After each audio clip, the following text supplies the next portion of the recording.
অথচ একজন দাড়ি পাকা মুরব্বী, বয়োজ্যেষ্ঠ মুরব্বীকে সম্মান করা, এটা স্বয়ং আল্লাহকে সম্মান করার শামিল। রাসূল সাল্লাল্লাহু আলাইহি ওয়াসাল্লাম বলেছেন।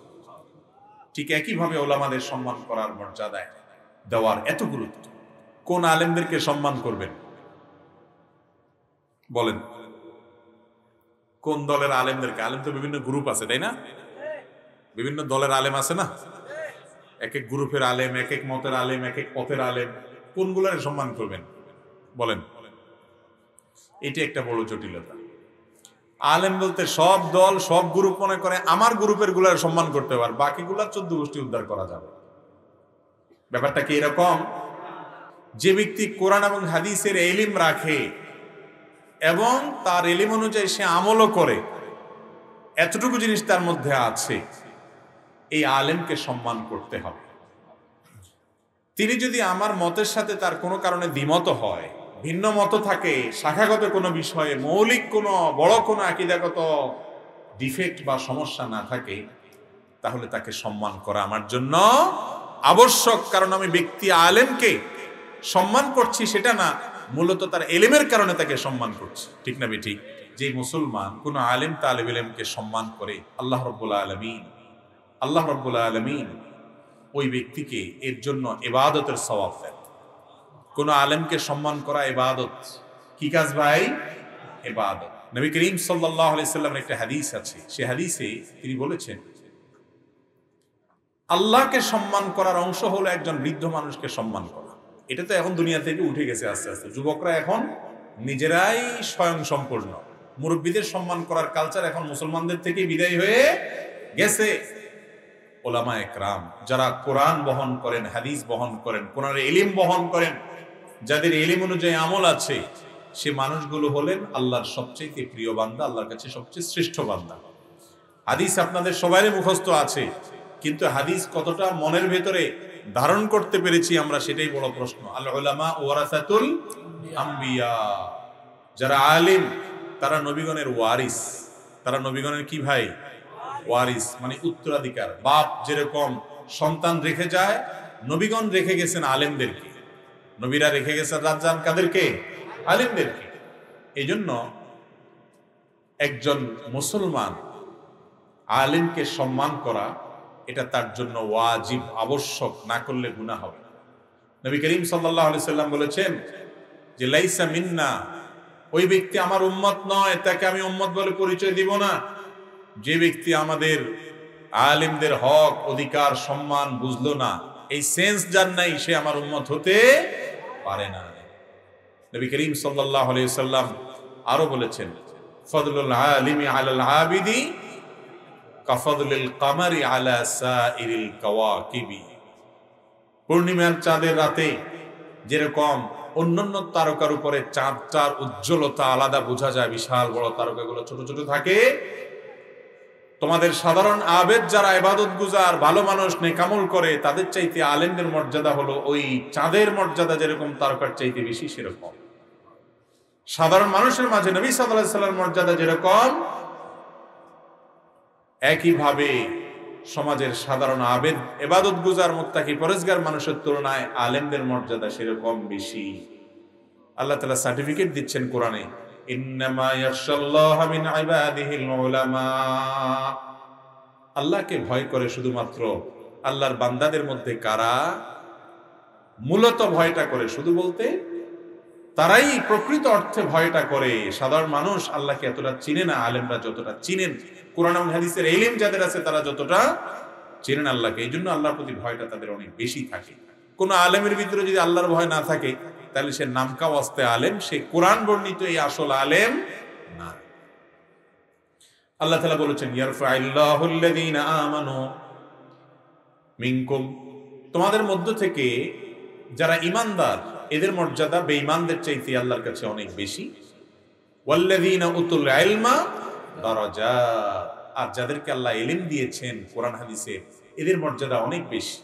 নবী করিম সাল্লাল্লাহু আলাইহি সাল্লাম বুখারী হাদিসে বলেছেন খায়রুকুম মান তাআল্লামাল কুরআনা ওয়া আল্লামা, তোমাদের মধ্যে সবচেয়ে উত্তম এবং শ্রেষ্ঠ হলো ওই ব্যক্তি যে কোরআন শিখে এবং কোরআন মানুষকে শিক্ষা দেয়। এগুলো তো কোরআন হাদিস বললাম এতক্ষণ। এবার আসেন আমাদের সমাজ কি বলে। আমাদের সমাজ হলো যার নাই কোনো গতি সে করে ইমামতি। আমাদের সমাজে হুজুর মানি হলো সমাজের সবচাইতে সাধারণ দিনহীন মিসকিন, তেমন কোনো গুরুত্ব নাই, সমাজের কোনো কাজে তার কোনো বিশেষ মর্যাদা অবস্থান নাই। এ হলো আমাদের চোখে আলেম। ঠিক না বেঠিক? খুব ভালো করে শুনে রাখেন,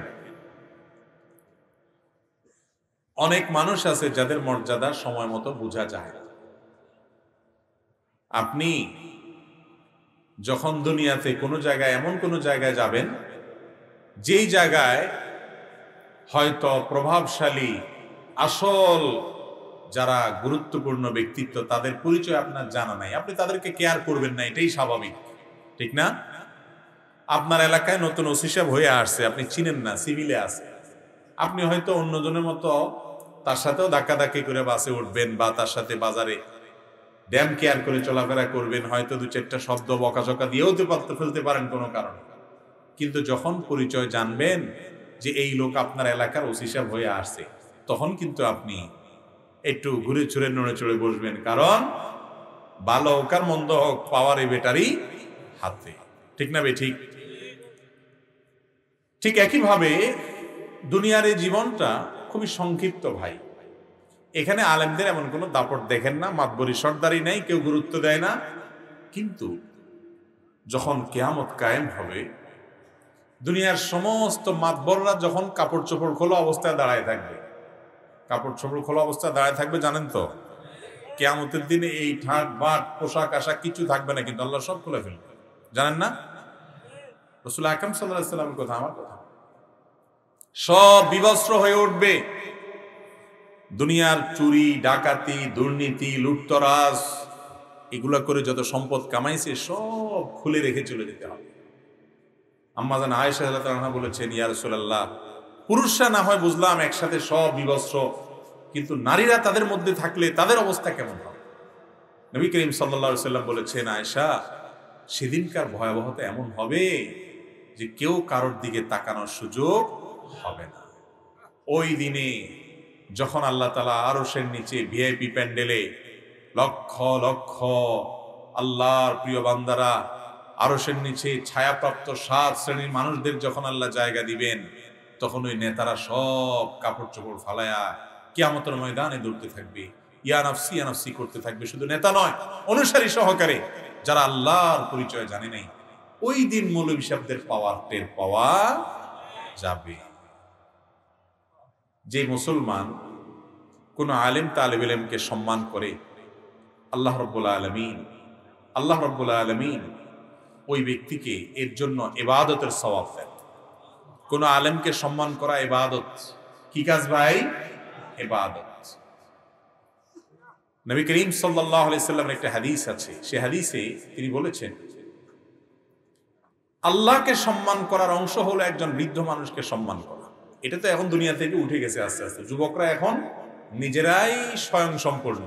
মুরব্বীদের সম্মান করার কালচার এখন মুসলমানদের থেকে বিদায় হয়ে গেছে। অথচ একজন দাড়িপাকা মুরব্বী, বয়োজ্যেষ্ঠ মুরব্বীকে সম্মান করা, এটা স্বয়ং আল্লাহকে সম্মান করার শামিল। রাসূল সাল্লাল্লাহু আলাইহি ওয়াসাল্লাম বলেছেন। ঠিক একইভাবে ওলামাদের সম্মান করার মর্যাদায় দেওয়ার এত গুরুত্ব। মুহতারাম হাজরিন, কোন আলেমদেরকে সম্মান করবেন বলেন? কোন দলের আলেমদেরকে? আলেম তো বিভিন্ন গ্রুপ আছে, তাই না? বিভিন্ন দলের আলেম আছে না? এক এক গ্রুপের আলেম, এক এক মতের আলেম, এক এক পথের আলেম। কোনগুলার সম্মান করবেন বলেন? এটি একটা বড় জটিলতা। আলেম বলতে সব দল সব গ্রুপ মনে করে আমার গ্রুপের গুলার সম্মান করতে পারে, বাকিগুলার 14 গোষ্ঠী উদ্ধার করা যাবে। ব্যাপারটা কি এরকম? ভাইরা আমার, আলেম সম্পর্কে অনেক কথা বলার আছে, কিন্তু এই তো সময় আমাদের হাতে আজকে নেই। শুধু সংক্ষেপে এটুকু বলি, যে ব্যক্তি কোরআন এবং হাদিসের ইলম রাখে এবং তার ইলম অনুযায়ী সে আমলও করে, এতটুকু জিনিস তার মধ্যে আছে, এই আলেমকে সম্মান করতে হবে।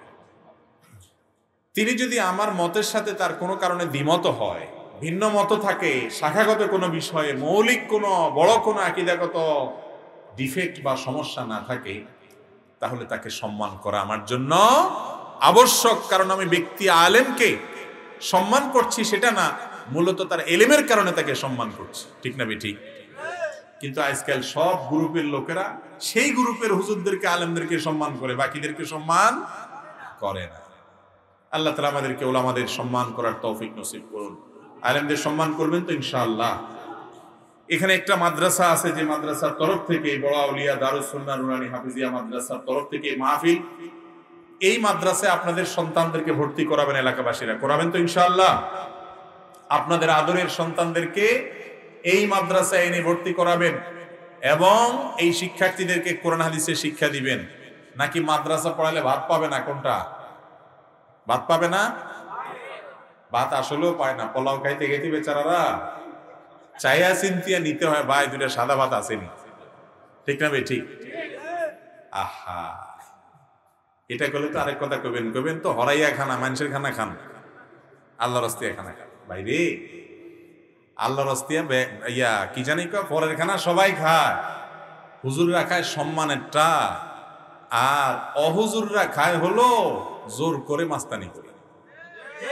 ঠিক না ঠিক? হুজুরদেরকে মানুষ যে অকৃত্রিম ভালোবাসা দেয়, এই সমাজে এখনো পর্যন্ত অন্য কোন সমাজ, অন্য কোন আপনার পেশার মানুষ, অন্য কোন শ্রেণীর মানুষ এর শিকি পরিমাণ সম্মান মর্যাদাও পায় না। নেতা সাহেবরে সালাম দেয় ডরে না। ঠিক না ঠিক? হুজুরে কি ডরে সালাম দেয়? আহা, কি বলেন হুজুর সালাম পান না? সালাম নিতে নিতে নিতে নিতে অটো সালাম নেওয়া শুরু করছে। কারণ রাস্তার চারপাশে যেভাবে মানুষ সালাম দেয়, কয়জনের জবাব দেন যায়, মাথা কয় দিক ফিরান যায়, তো উষ্টাকায় পড়ানো লাগবে, এই জন্য শুধু মাথা ডুলাইতে থাকে, মানে সব দিকে সালাম নিতে থাকে। আমি না, এটা বেশিরভাগ আলেমদেরই অবস্থা। আলেমদেরকে যে মহব্বতটা মানুষ করে, আদর করে ভালোবেসে নিজের হালাল টাকাটা আমি হুজুরের মহব্বত করে খাওয়ায়, এটাও দোষ ধরেন হুজুররা মানুষেরটা খায়। আর আপনারা যে ছুরি ধরি, পিস্তল ধরি দি যাইস, হাডাই দিস, লোক ফাটাই গেছি দি যাইস, এসব করি খান, ঠিকই না? আবার আপনার কাছে খুব ভালো লাগে। ঠিক না ঠিক? আল্লাহু আকবার।